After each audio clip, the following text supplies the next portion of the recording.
Mesdames, Messieurs, bonjour et très heureux de vous retrouver dans ce 13h au Bénin. Voici le sommaire, 44e édition de la Journée mondiale de l'alimentation instaurée par les Nations Unies, par l'Organisation mondiale de l'agriculture. Le ministre de l'Agriculture, de l'élevage et de la pêche a adressé un message à l'endroit de la population.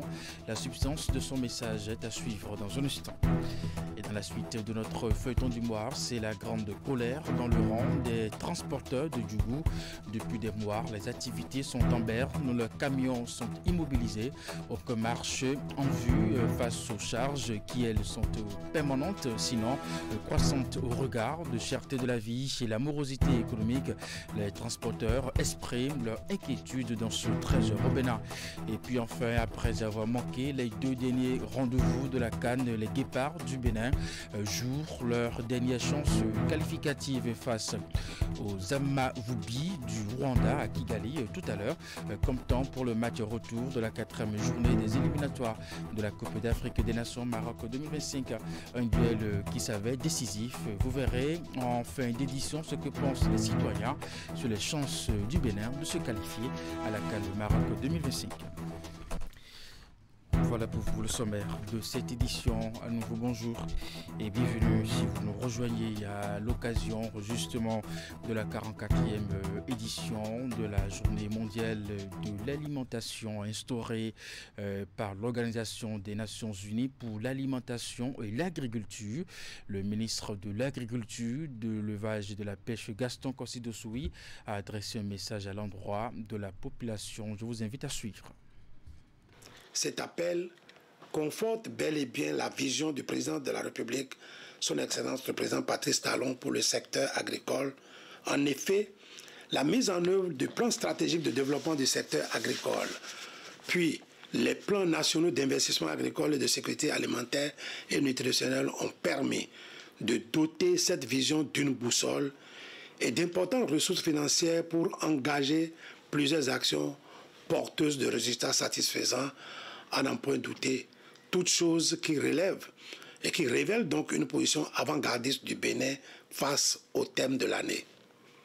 Chers compatriotes, mesdames, messieurs, nous allons également lancer ce 16 octobre 2024 la 28e édition de la campagne Téléfood, qui est un événement annuel de sensibilisation et de collecte de fonds initié par la FAO au lendemain de son sommet mondial de 1996. Cette initiative a donné une impulsion aux contributions visant à éradiquer la faim. Au Bénin, grâce à la solidarité internationale et à nos souscriptions, Téléfood a permis de financer plusieurs micro-projets agricoles au profit des couches les plus vulnérables. C'est pourquoi, du haut de cette tribune, je lance un appel pressant à tous les compatriotes et à toute personne de bonne volonté à souscrire dans le cadre de la collecte de fonds durant la période de 16 octobre 2024 au 15 octobre 2025. Chers compatriotes, quoique remarquables, les avancées de notre agriculture ne nous autorisent pas à nous en contenter tant que la faim et la malnutrition subsistent autour de nous et dans le monde, et que les besoins nouvelles de technologie et de production agricole continuent de s'imposer. Poursuivons alors la dynamique pour ne laisser personne de côté. Après Savalo en 2024, où nous avions célébré la précédente édition, c'est à Zakota, dans le département du Zou, que je vous invite cette fois-ci pour célébrer la 44e édition de la Journée mondiale. C'est à présent la suite de votre feuilleton du mois. C'est la grande colère dans le rang des transporteurs de Djougou. Depuis des mois, les activités sont en berne, leurs camions sont immobilisés, aucun marché en vue face aux charges qui sont de plus en plus permanentes, sinon croissantes au regard de la cherté de la vie et la morosité économique. Les transporteurs expriment leurs inquiétudes, une situation observée de près par nos reporters Ulrich Gabar et Deron Péfi.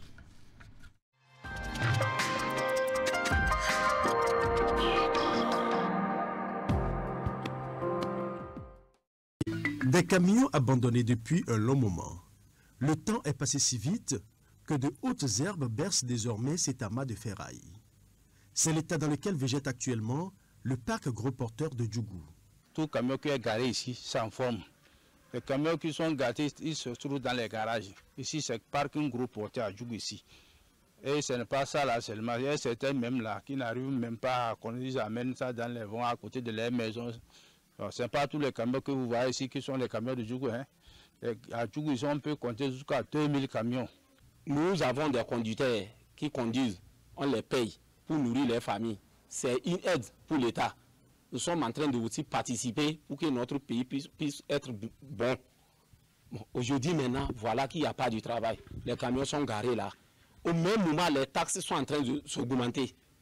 Nous n'accusons personne, mais c'est les autorités. Ils n'ont qu'à voir.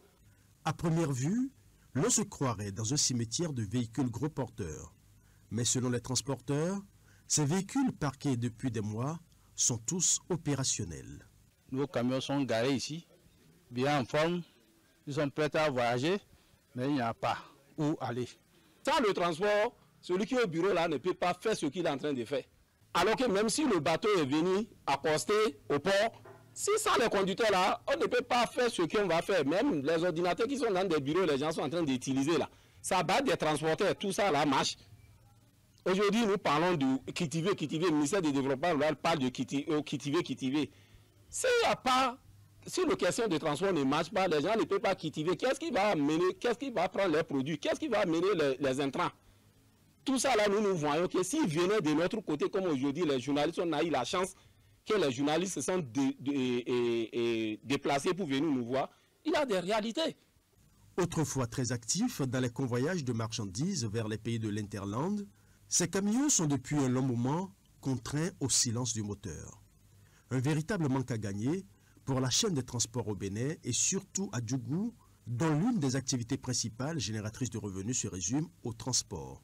Donc vraiment, il faut que vous nous aidiez à ce qu'en matière de transport, aujourd'hui, tous les banques ici au Bénin ne font plus prêt aux transporteurs.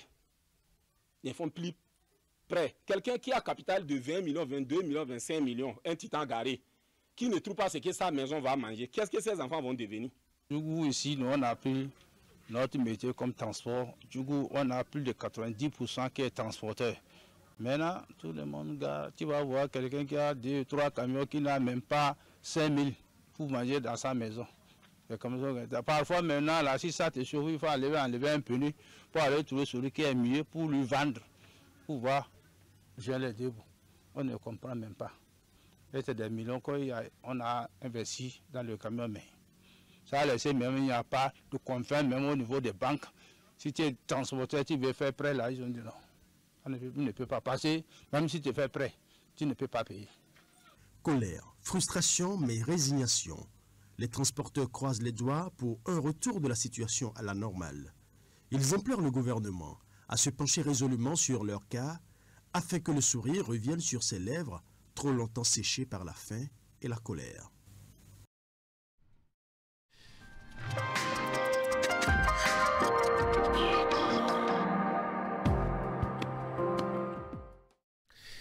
Et puis nous restons toujours à Djougour, l'une des grandes attractions de la fête de la Gani dans le nord Bénin reste et demeure la danse des chevaux, mais loin du spectacle et des ovations du public, l'entretien, l'accoutrement et l'entraînement du cheval requiert une connaissance spéciale dans l'élément que nous vous proposons. Nous irons à la découverte de Sani, un jeune dresseur de cheval qui a hérité ses compétences de son père. Il a accepté de nous ouvrir les portes de son écurie.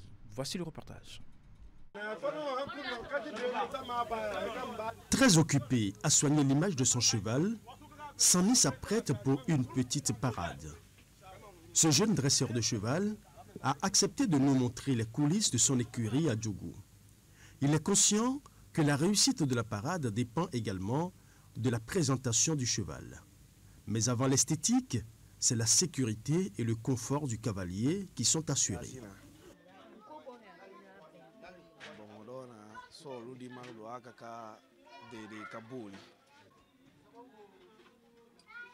Une fois la sécurité du cavalier assurée, place à la parure du cheval.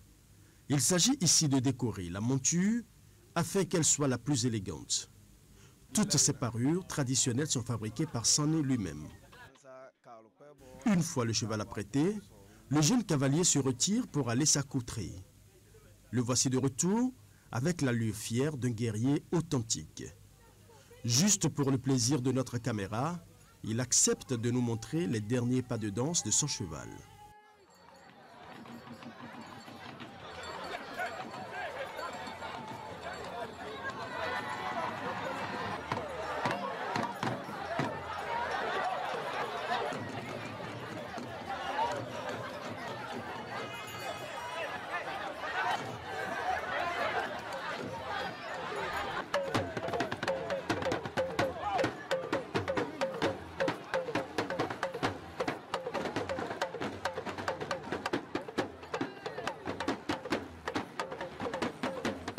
Je ne suis pas élève.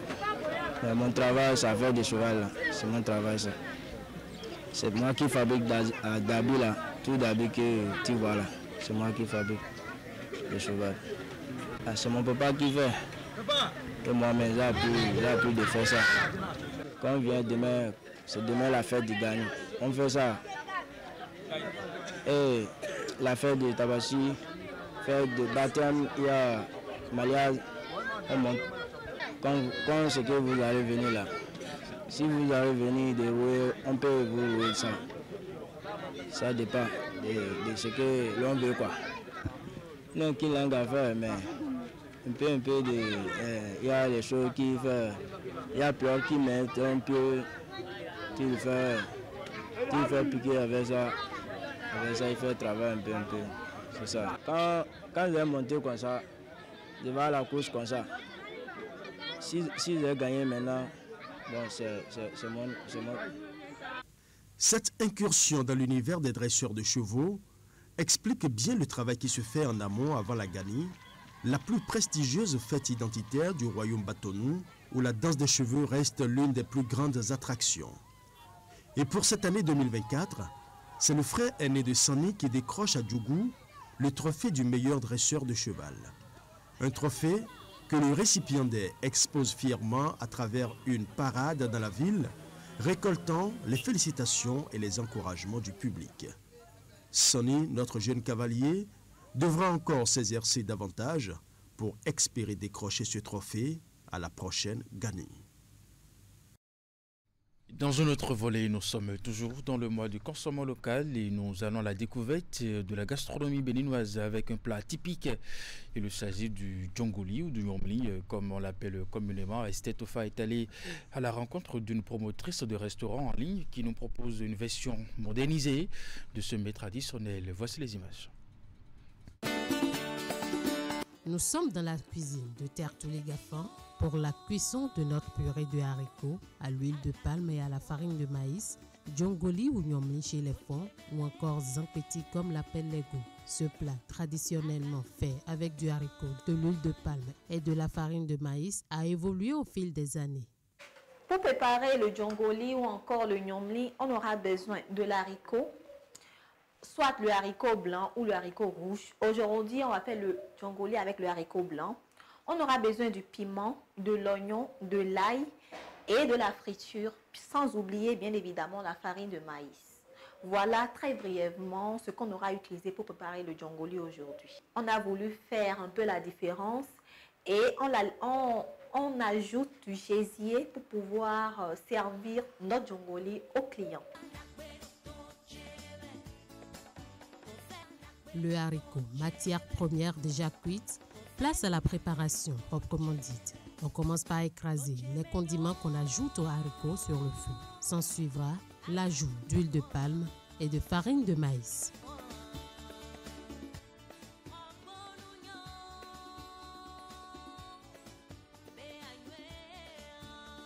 Quelques minutes de cuisson et voici notre nyomli fin prêt. Je rappelle que nous sommes là dans le cadre du mois de consommation local, le mois d'octobre réservé au consommation local. Et qui dit consommation local parle également de la gastronomie béninoise. Et dans la gastronomie béninoise, nous retrouvons ce mets, le djongoli, zampeti ou nyomli, comme certains l'appellent. Donc, on va passer à table, on va déguster ce djongoli VIP made in Tertulé Gaffan.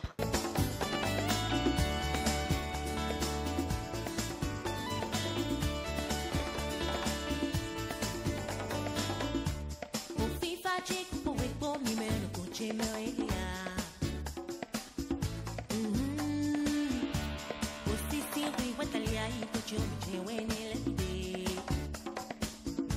plat de djongoli est un plat typiquement béninois qu'on retrouve également au Togo. C'est l'un des plats prisés lors des festivités culturelles de Vaudou, Zangbeto.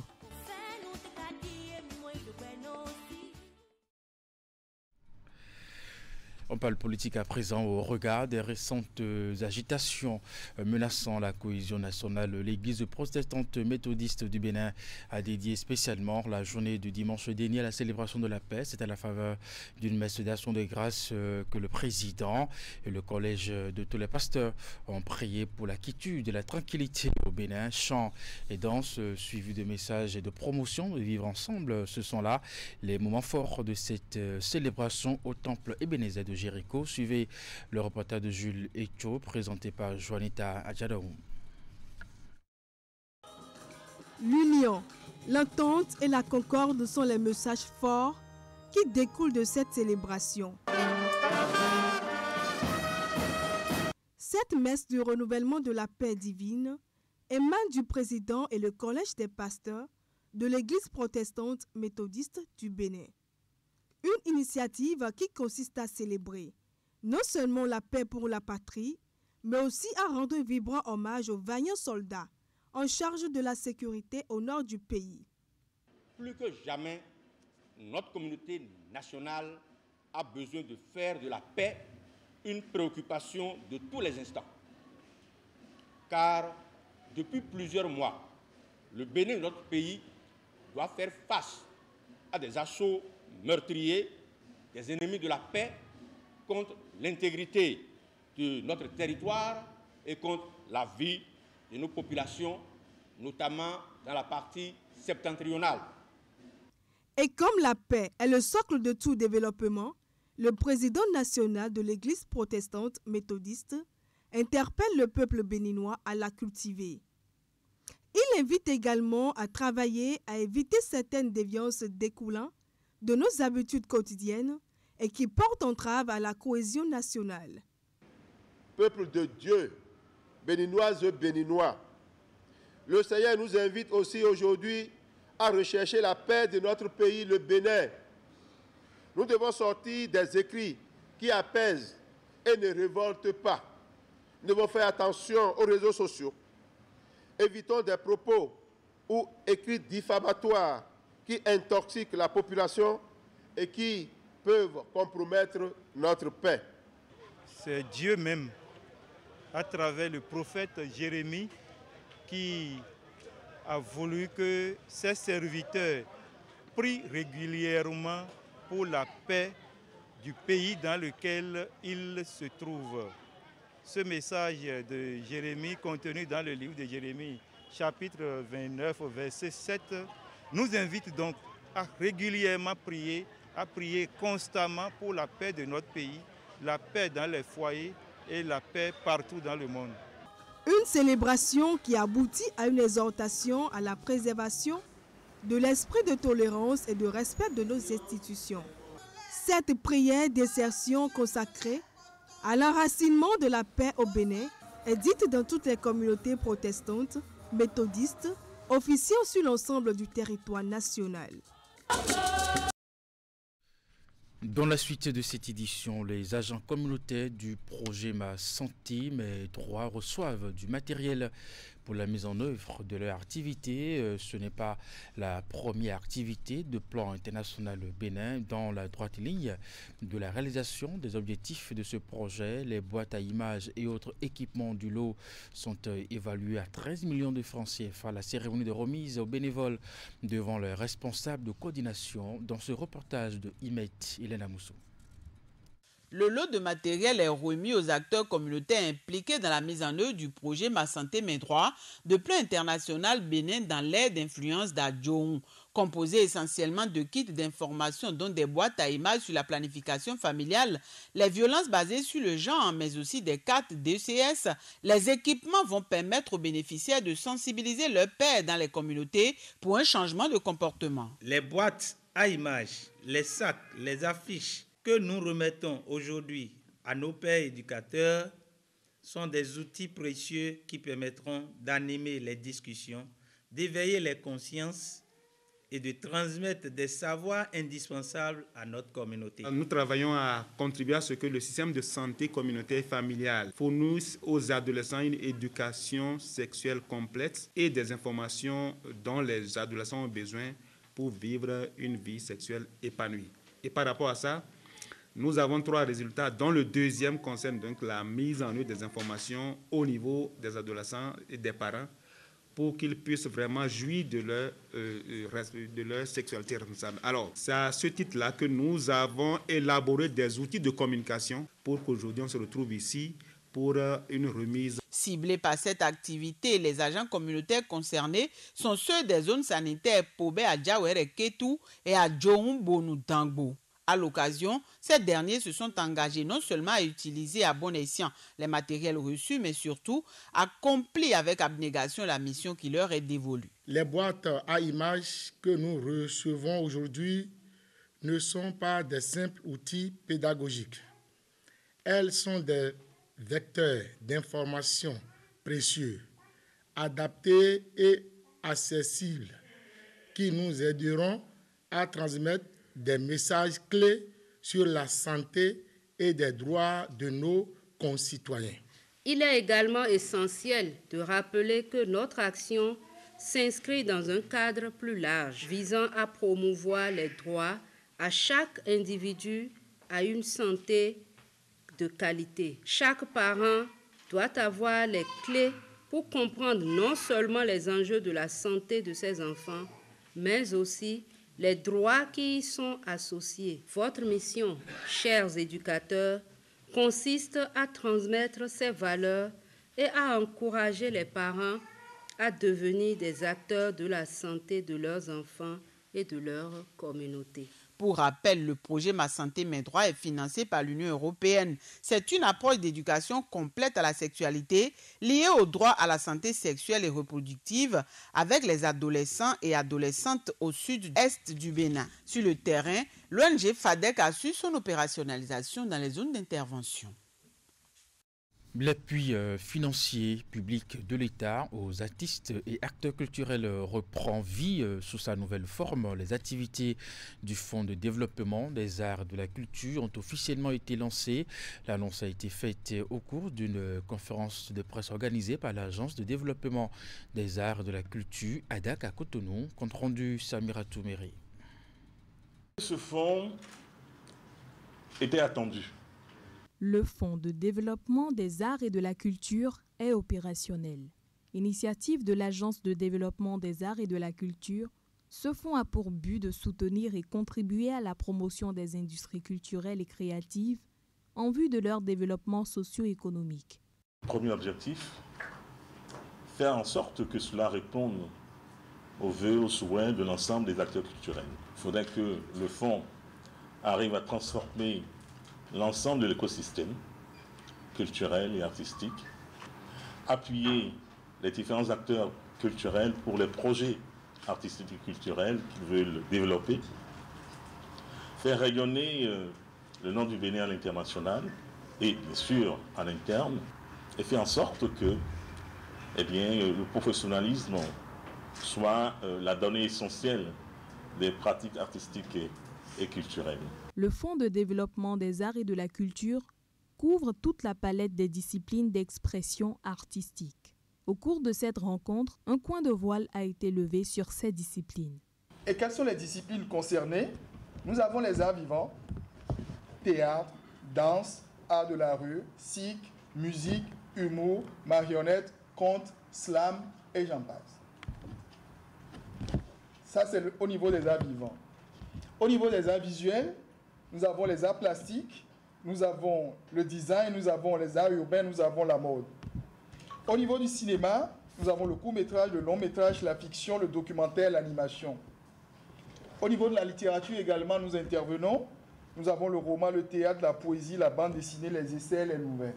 La phase d'explication de cette séance est suivie d'une phase interactive où diverses préoccupations sont exprimées et des réponses apportées.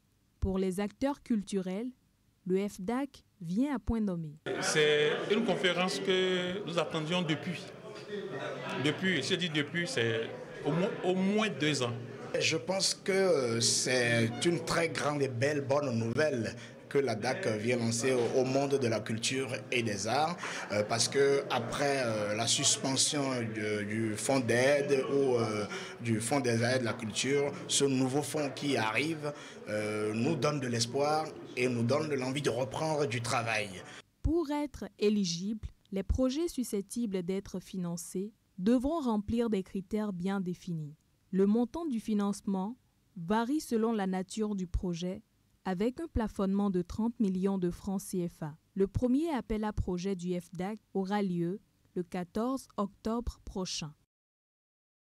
Et dans le sport, pour finir cette édition, après avoir manqué les 2 derniers grands rendez-vous de la CAN, les Guépards du Bénin jouent leur dernière chance qualificative face au Rwanda à Kigali tout à l'heure dans quelques heures, comme temps pour le match retour de la 4e journée des éliminatoires de la Coupe d'Afrique des Nations Maroc 2025, un duel qui s'avère décisif. Vous verrez justement dans un instant ce que pensent les citoyens sur les chances du Bénin de se qualifier à la CAN Maroc 2025. À mon avis, comment ils vont jouer face aux Rwandais, pour moi, c'est de jouer défensif d'abord. Bon, on ne sait jamais, parce que les Rwandais sont aussi, et ont aussi la capacité de nous battre. On ne sait jamais. Donc, pour moi, c'est qu'ils n'ont qu'à jouer défensif. Soit s'ils trouvent, ils peuvent jouer défensif pour la première mi-temps, pour les faire fatiguer. Et après, pour la deuxième mi-temps, essayer de jouer, essayer de faire des contre-attaques pour essayer de les faire quoi. Et pour moi, le pronostic, c'est au moins 2-1. C'est pas un problème. Tout ce que je sais, c'est que ça fait très longtemps que nous, les Béninois, nous, les peuples béninois, on est vraiment derrière, on veut vraiment avancer, nous aussi. Souvent, on dit que notre Bénin, là, ça n'avance pas. On ne gagne pas, souvent on nous gagne. Mais cette fois-ci, là, je vois que notre joueur, je crois qu'ils sont bien financés cette fois-ci, qu'ils sont prêts à se battre, quoi. Et que si c'est comment ils ont été joués l'autre match, là, et face au Rwanda, ce qu'ils avaient joué passé, là. 3-0 là. Moi, j'étais resté debout jusqu'à la fin parce que c'était très content, quoi. Il y avait trop de gens, nous les Béninois, on était ensemble, on était très contents. Donc, moi, je veux que ça continue comme ça. Donc, je suis sûr qu'aujourd'hui, là, Inch'Allah, on va gagner. Au moins 2 ou 3-0. Moi, j'ai signé sur 3 buts. C'est sûr qu'on va gagner. Je crois à mon pays. Je crois à mon pays. Ça peut aller. Pour cette fois-ci, ça va aller. Ça va aller plus que le passé. Le passé, bon. C'est pas aussi trop mal quand même, mais pour le moment, aujourd'hui, bon, j'ai pris pour mon pays quand même que ça va aller. Au moins, je souhaite au moins 2-0, mais 3-0 quand même. Je supporte le Bénin parce que je sais ce qu'ils ont joué là-bas, de jouer la même chose dans leur pays, comme il le faut, et se contrôler sur le terrain. Et faire des passes en distance, et contrôler les passes, et contrôler les pas, et se comprendre pour bien peser sur les adversaires, pour pouvoir gagner ce match. Et je crois réellement qu'ils vont gagner. Maximum 2-0. Mon pays, Bénin, je suis béninois 100%. Bon, pour le Coupe d'Afrique, pour jouer contre le Rwanda, je préfère que mes amis, mes collègues, mes parents, des joueurs guépards béninois, ils doivent gagner sur le Rwanda, obligatoire. Et c'est la fin de cette édition. C'est justement sur ces scores, ces intentions de score des Béninois que je refais sur le journal. Merci de l'avoir suivi à 16h. Votre bulletin d'information 19h30, la grande édition de la soirée. Portez-vous bien et à très bientôt.